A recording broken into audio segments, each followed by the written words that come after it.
Today on the Big 3 in 30, the Magic beat the Timberwolves. The Orlando Magic are whole again. The Cavs take a win over the Hawks. They are locked into a top 4 seed in the Eastern Conference. Now they could move up to third. And the Thunder clinched the number 1 seed in the West. The Thunder sweep the back-to-back between the Lakers and Clippers. This is the Big 3 in 30 NBA.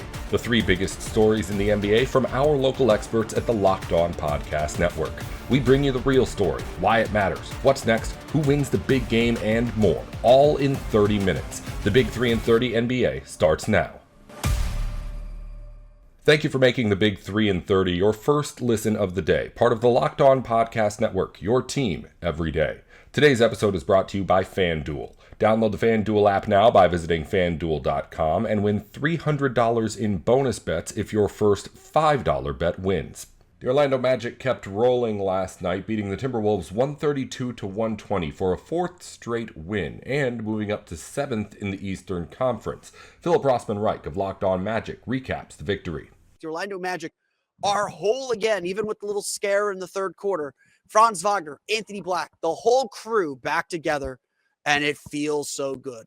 By the Magic being back together sets them up for a big postseason push, and why Goga Bitadze shows everybody is still in. We'll get to that coming up here we're going to get to that right now, actually, because we're changing the way we do our intros. The Orlando Magic have not felt whole all year. Like, just plain and simple. Like we were talking with Paolo Banchero in the locker room. We talked with Franz Wagner. Like, everyone acknowledges injuries are the story of the season. In fact, it was a scary moment. Like, the lead story today really is the scary moment that happened early in the third quarter.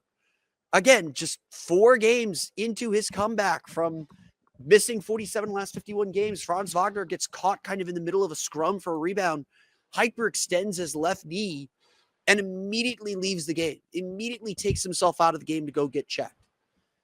Everybody held their breath, and as things do when there's no information, there was a lot of hand-wringing, a lot of concern, and Magic fans are obviously very, very worried too. But honestly, to me, this moment shows me how much this team has grown and how much this team has changed over the last few weeks or during this 4-game win streak that the Magic are currently on.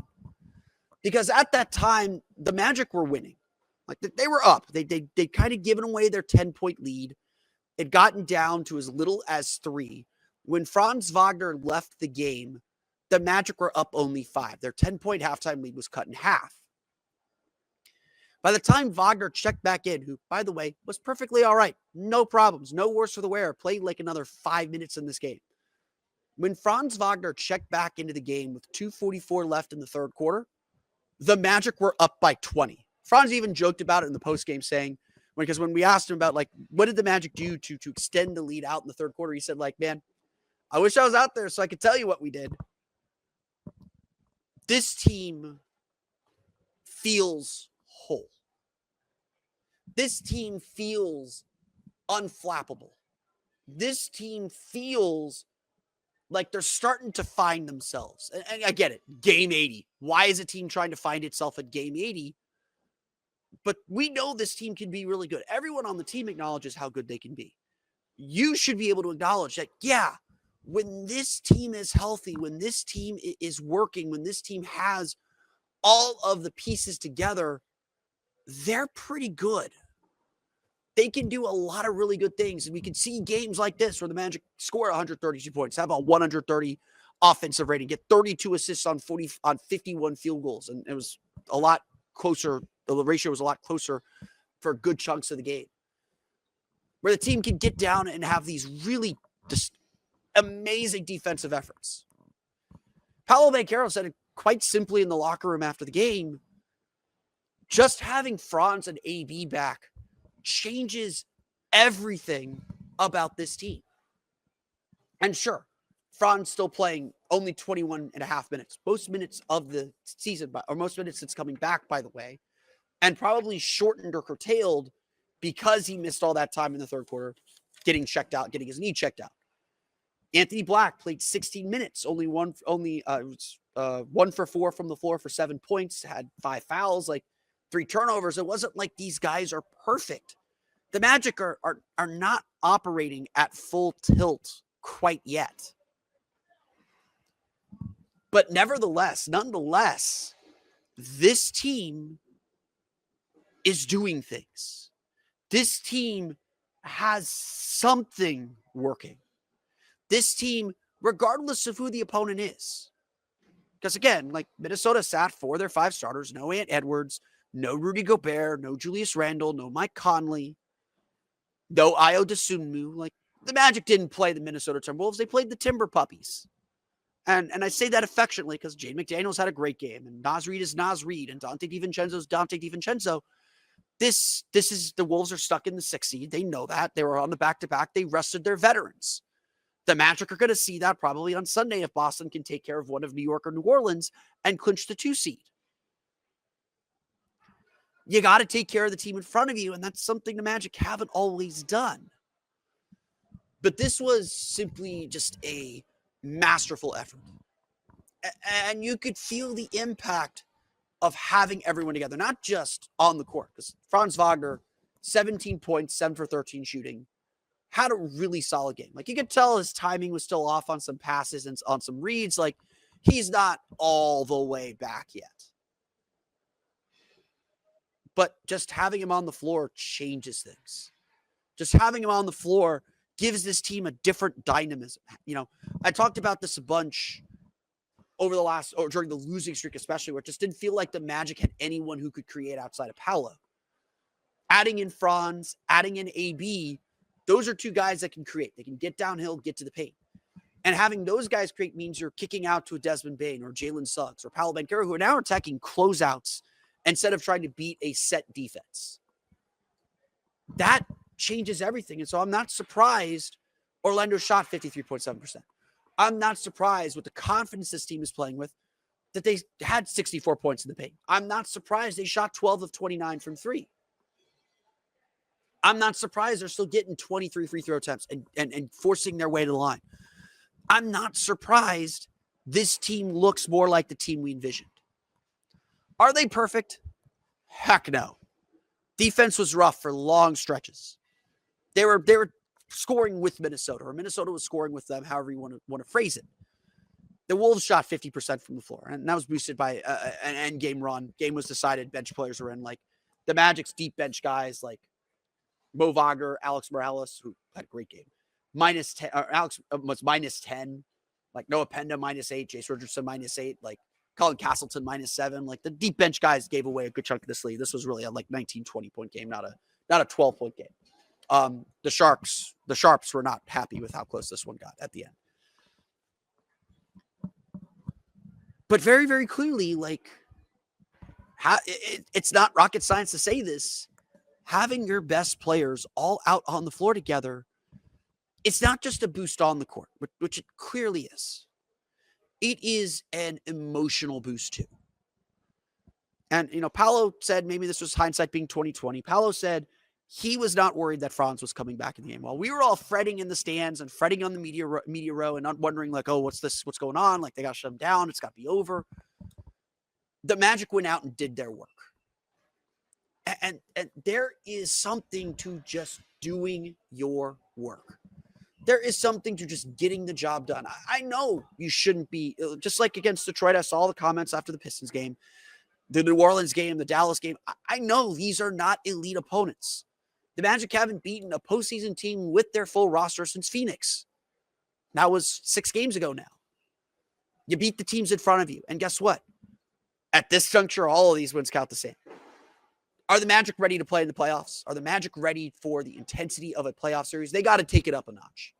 You can tell, like, the way I describe it is this looks like a team that's just gotten through, like, the first quarter of a season. Like, they're still making some basic mistakes, and they've got a lot of ground to catch up to get on the same page and play at the intensity level that they're going to need to face the Sixers in a play-in game or the Raptors in a play-in game. Or if things break the right way, get ready for the New York Knicks in a 7-game series in New York. There is still a lot of work for this team to do. But the first step to the Magic being who they needed to be was always just getting their guys back together. And boy, does it feel good to have Paolo Banchero, driving his way to the basket, forcing his way to the basket, and getting a near triple-double. boy, does it look good to have Franz finding the wedges through the defense and getting to the basket. Boy, is it good to see the ball kicking out and spraying to three-point shooters the way that it was tonight. The freedom and confidence this team played with, we have not seen that since the win streak for sure. But frankly, we have not seen this kind of confidence and this kind of belief since December. Way Day is here, and if you've been thinking about upgrading your space, this is the time to do it. We're talking about some of the best deals of the year on furniture, decor, outdoor essentials, everything you need to refresh your home. During Way Day, Wayfair is offering up to 80% off with fast and free shipping on everything, making it easy to find the pieces that fit your style and your budget. It's super easy to filter by size, style, and price on the site, so you're not wasting time scrolling. And Wayfair verified products are vetted by specialists, so you know you're getting quality. Whether it's upgrading a room, adding outdoor pieces, or just finding something that ties your space together, it makes the whole process simple from start to finish. Wayday is the sale to shop the best deals in home. We're talking with up to 80% off with fast shipping and free shipping on everything. Head to wayfair.com April 25th through the 27th to shop Wayday. That's WAYFAIR.com. Wayfair. Every style, every home. There's nothing like being in an NBA arena. The crowd, the energy, the moment. Getting tickets, though, that part hasn't always been so simple. That's why Gametime has become the go-to app for scoring tickets fast, without the hassle. It puts the advantage back where it belongs, with the fans. Gametime has all-in pricing up front, so you know exactly what you're going to pay. And you can take a look at where your seat is as well with their view from the seat feature. Take the guesswork out of buying NBA tickets with Gametime. Download the Gametime app, create an account, and use code LOCKEDON for $20 off to your first purchase. That's code LOCKEDON, LOCKEDON, for $20 off. Download the Gametime app today, and remember, it's gametime.co, not .com. Welcome back to the Big 3 and 30 NBA. Behind 31 points from Donovan Mitchell, the Cavs beat the Hawks last night, 122-116, keeping Atlanta from clinching a playoff spot. Danny Cunningham from Locked On Cavs breaks down the victory. The Cleveland Cavaliers get a 122-116 win over the Hawks on Wednesday night inside Rocket Arena in a game that I don't want to say the Hawks had to have, but the Hawks certainly wanted more than the Cavs. At least that's what you would have thought entering this game, because the Cavs are locked into the playoffs. They are locked into a top 4 seed in the Eastern Conference. Now they could move up to third, and we will have a conversation a little bit later about what could happen if they move up to third, whether or not they should want to move up to third, whether or not winning this game was in their best interest in terms of the standings. But winning this game in the fashion that which they played on Wednesday night was in the best interest of the Cavs in terms of sending a message, because this Atlanta Hawks team is a good one. I think the Hawks are a very good team. Now, I don't think that they are necessarily as good as the recent play. I think that they have beat up on a lot of poor teams on their schedule, and give them a lot of credit. You have to go out there and win the basketball games, but I do think that at times we can look into what happens in March and sometimes in April and some of the games on the schedule where you have a lot of teams that you're playing could be tanking, and maybe it turns into a bit of fool's gold. And Atlanta has gone on this awesome run, and they're a really, really good team. But I think the Cavs not only sent a message to Atlanta, but maybe to themselves what they're capable of, because they played really well for most of this game. Now, it was not perfect, and there are things to clean up, and there are a lot of things that I think the Cavs can take away from this game as it relates to a potential playoff series against the Hawks. But I think the message is, if you're the Cavs, the message that they sent to Atlanta was, you needed this game. If you wanted to be in fifth, you needed this game, because now Atlanta does not control its own destiny to get that fifth seed. You've not made the playoffs in a few years. You needed this game to clinch a playoff berth. Now, I believe the Hawks are going to find a way to probably beat the Cavs on Friday night and clinch a playoff berth, and they will be inside the top 6. Like, I don't think that is going to be something that disappears, but you want to wrap that up as soon as you can. And this was the earliest opportunity for Atlanta, or at least the most recent one, because they did have an opportunity against New York the other night, and they lost that game too. But I think that this was you guys needed this. And the Cavs didn't. Like, if the Cavs lose this game, you could make an argument they would have been in better shape because would have made it much more likely that they finish fourth. Now, I still would anticipate them to finish fourth, but losing this game would have made it a near lock had that been the case. And the Cavs went out there and they played hard. They didn't play perfect, but they played hard and they did a lot of good things that I do think can be applicable to a potential playoff series against the Atlanta Hawks. I thought that the way the starting lineup worked for the Cavs was excellent. Dean Wade was back from that ankle injury. Donovan Mitchell was back after he missed a game on Monday against Memphis with an ankle injury. Jalen Tyson not back, but I don't think that he's far off, and we could see him on Friday in Atlanta. But this was a game in which the Cavs didn't need, and they put together the starting lineup that we should probably at this point expect to see in the playoffs. And what did that starting lineup do? 8 minutes and 24 seconds together, they outscored the Hawks by 17 points. Now, the bench left some stuff to be desired, and I think that there are legitimate questions about whether or not Dennis Schroeder fits in a series against the Atlanta Hawks. He was a minus 22 in 14 minutes in this game. That's when Atlanta made a lot, and it's not all Dennis's fault. Certainly, I'm not trying to put that on him, and I do think that if Jalen Tyson were healthy and available, I'm curious, one, if the Cavs would have played 10 guys, or two, if Jalen would have played instead of Dennis, if they still wanted to play 9 and keep that rotation number at 9, because if that's the case, then I think the Cavs are even better situated for this potential matchup and even a couple of other matchups that we're going to go into maybe a little blind if the Cavs play them. But this is I think, and one of the things too that Kenny Atkinson said after the game that resonated with me was he called it a good rep because, again, the Cavs had nothing to play for here.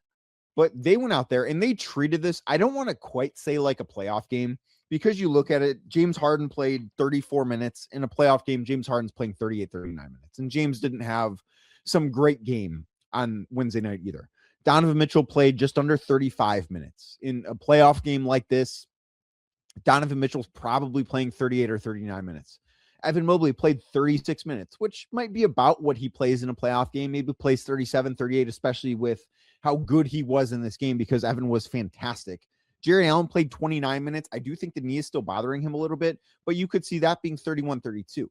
So I look at this, and Dean Wade only played 21, and he was, obviously, because he was in that starting 5, he was part of the best lineup that the Cavs had, where they really tightened up defensively. Like, I thought I was really impressed with the defensive intensity that the Cavs came out with, and it did not stay that way for the full 48 minutes. Like, this was not a full, complete 48-minute effort of basketball from the Cavs. It was not. The second quarter was rough, and there were parts of the fourth quarter that were certainly rough.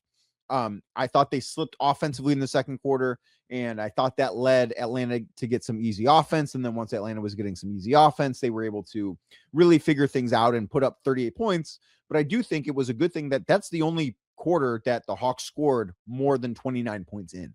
So I think that you can look at what the Cavs did defensively as a positive here, because we did, at least in stretches, in the first quarter where the Cavs, that starting lineup, played awesome defensively. And Dean Wade is a big difference maker on that end of the floor. There's no doubt about that. I know that he leaves some stuff to be desired, but on a night like this, when he hits a couple threes, has a steal, has a block, makes a big defensive impact. And look at what Atlanta did too, because Jalen Johnson is probably going to be an all-NBA player this year. He's had a fantastic year for the Hawks. He was an all-star.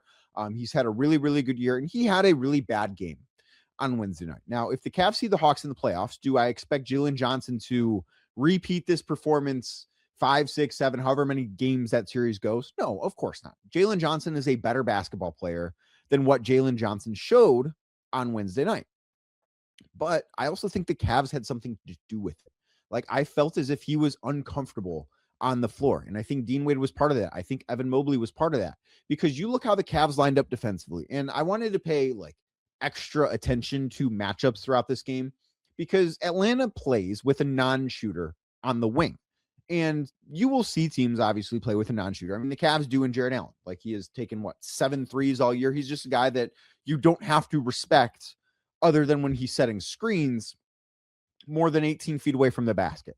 Well, Dyson Daniels is an 18% three-point shooter. Now, he made one, but if you watch the way that the Cavs defended him when he did not have the basketball, Jarrett Allen was his primary defender.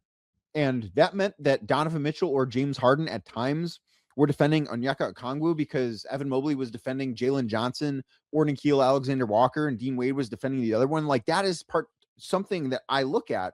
say, okay, that can be part of the playoff blueprint. And then you look up Jalen Johnson's stat line, and he fouled out in 34 minutes, had 12 points, had 11 rebounds, had 6 assists, had 2 turnovers, 4 of 16 from the floor. Now, again, I would not anticipate, he probably in a 7-game series probably does not have another game that is as bad as the one he played. But I also think the Cavs can probably do a good enough job and probably have the personnel to limit him from being the all-NBA caliber player that he's been. And I don't think the Cavs need to shut him down the way that they did. I don't. But they can't let him be the guy he's been all season. And I think that the blueprint that they showed, now, I don't think that they showed all of their cards. I think there are other things, and Evan Mobley said as much after the game. And to reverse this too, the Hawks absolutely have other ways that they can attack the Cavs, that they can try and defend the Cavs. Not that I think that they really have the answers defensively against Cleveland, but they have other things that they can do that they did not show in this game. Like, I'm not going to sit here and act like the Hawks went all out and threw the kitchen sink at the Cavs and the Cavs played a vanilla basketball game. That's not true. I don't think either team played vanilla, but neither team threw everything out there in this game. I think that's probably the most fair way to put it. But I look at, and I've talked about this with the playoffs, and I talked about this on a Two Big Questions show last week, where basically which teams do the Cavs have solutions for? And I think the Cavs do have a lot of solutions for the Atlanta Hawks. The Hawks are a very good team. They have not won all these games by accident. They've not gone from, I believe at one point they were 10th in the East, all the way up to 5th without being good. They are a good basketball team. Workplace chaos, deadlines stacking up, inbox overflowing, and the one position you have to fill still sitting open. When the pressure's on and you need the right hire, this is a job for sponsored jobs. Indeed, sponsored jobs help you reach the people who actually fit what you're looking for. Skills, experience, location. So you're not just hoping the right candidate stumbles across your post. And here's a stat that says it all. In the minute I've been talking to you, companies like yours made 27 hires on Indeed. That's according to Indeed data worldwide. So if you're hiring, spend less time searching and more time interviewing candidates who check all the boxes with Indeed sponsored jobs. Spend less time searching and more time actually interviewing candidates who check all of your boxes. Less stress, less time, more results. When you need the right person to cut through the chaos, this is a job for Indeed sponsored jobs. And listeners of this show will get a $75 sponsored job credit to help get your job the premium status it deserves. It's over at Indeed.com/podcast. Just go to Indeed.com/podcast right now and support your show by saying you heard about Indeed right here. Indeed.com/podcast. Terms and conditions apply. Need to hire? This is a job for Indeed sponsored jobs. This episode is brought to you by BetterHelp. Financial stress is something a lot of people are carrying right now, and it's not just about numbers. It can affect your sleep, your relationships, and your overall mental health in ways that build up over time. And the reality is, struggling with money doesn't mean you've failed. Sometimes it just means you haven't had the right kind of support. It's something I've thought about, how easy it is to put pressure on yourself financially without really talking about it. The stress that comes with trying to figure everything out on your own, the expectations that you feel you have to have everything together, and that pressure that can spill into other areas of your life. Therapy isn't about financial advice. It's about working through the stress, the anxiety, and the emotions that come with it. With over 30,000 licensed therapists and more than 6 million people served, BetterHelp makes it easier to get matched and start focusing on what you need. When life feels overwhelming, therapy can help. Sign up and get 10% off at betterhelp.com/LockedOnNBA. That's betterhelp.com/LockedOnNBA. Welcome back to the Big 3 in 30 NBA. We got another statement win from the Thunder last night. Oklahoma City beat the Clippers 128-110 and stretched its winning streak to 7. OKC also locked up the NBA's best regular season record for a third straight year. Ryland Stiles of Locked On Thunder has more on the win. With this win over the LA Clippers, the Thunder sweep the back-to-back between the Lakers and Clippers, and they clinch their third straight number one seed in the Western Conference. They win 128-110, and this team looks playoff ready, and now they're officially playoff ready, given that they have the top record in the West, they have the top record in the NBA, and yet they have home court advantage throughout the entire postseason. Look, this Thunder team has been nothing short of remarkable. Like when you really take a step back and look at this feat of 3 straight years of the number one seed. Chet Holmgren, Cason Wallace, like they've only been 1 seeds in the NBA in their entire professional basketball careers. That's the only place that they finished so far in their NBA journeys. And you look at this season, well, it's not going to be the 68-win season that OKC had a year ago. You look at how this schedule broke out for OKC. They went 24-2 in their first 26 games. They went 18-12 in the next 30, which is a 50-win pace. And you were all talking in the comments like the sky was falling. And we were pulling out Sam Presti quotes on this show, you everydayers know, about how the sky falls on every team once or twice a year. And that was the Thunder's version of the sky falling. They weren't playing sharp. They were not healthy. They didn't stay true to their 0-0 mentality, their 1 of 82 mentality in that segment. And in their worst stretch, they were 18-12.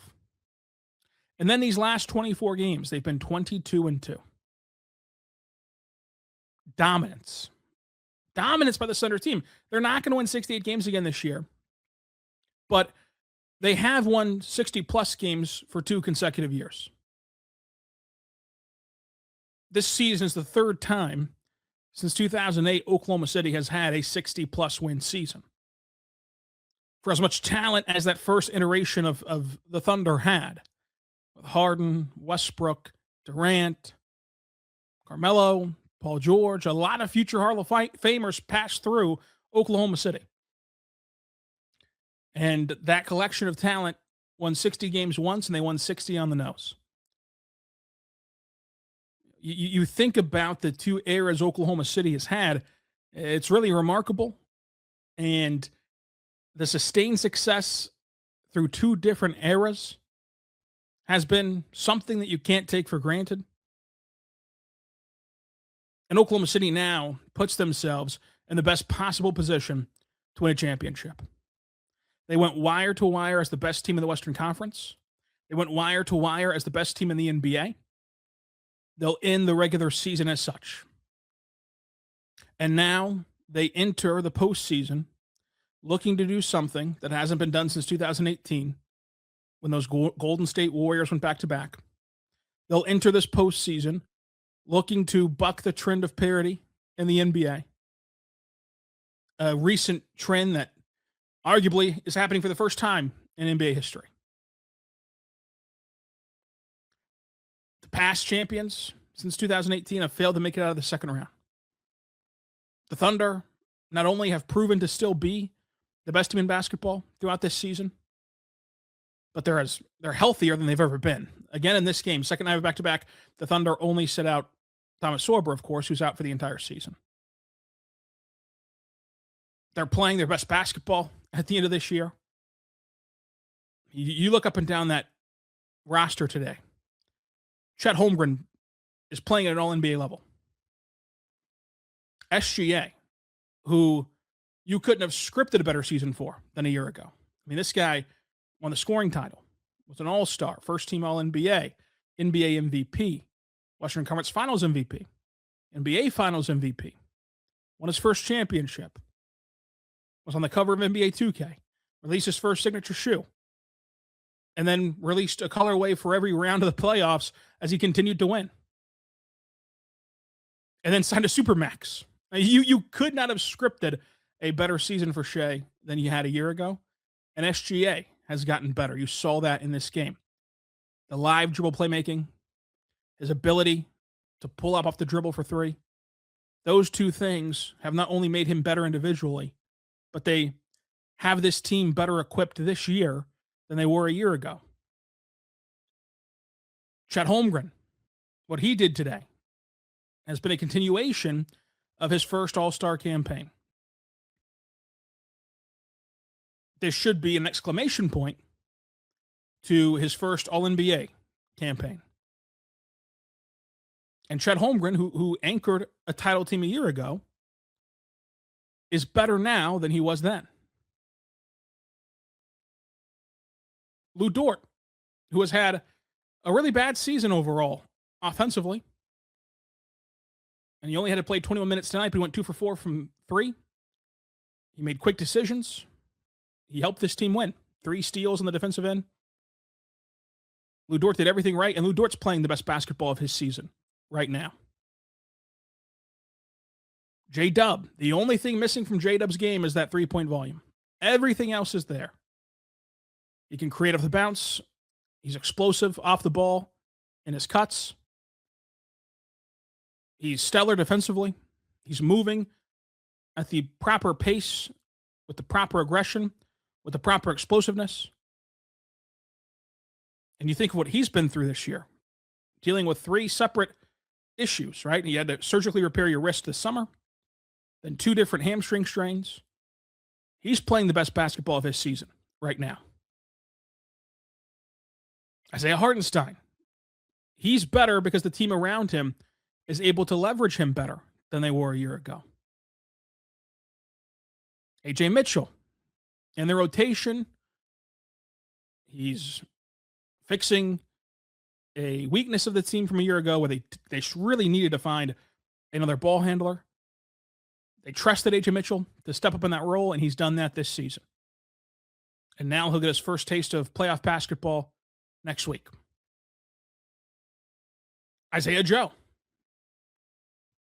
You can't talk enough about Isaiah Joe and how he's progressed. Another great game today. 4 for 7 from 3, 21 points. He was awesome. This team top to bottom. How confident are you whenever J-Will launches a 3 right now?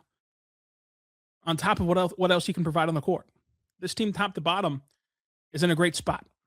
That's all for today's Big 3 in 30 NBA. If you follow football or college sports, the Big 3 in 30 has shows for the biggest news in the NFL and on campus going up every weekday just like this one. Just search the Big 3 in 30 NFL or the Big 3 in 30 College wherever you're listening or watching right now. Thanks again for tuning in to the Big 3 in 30 NBA.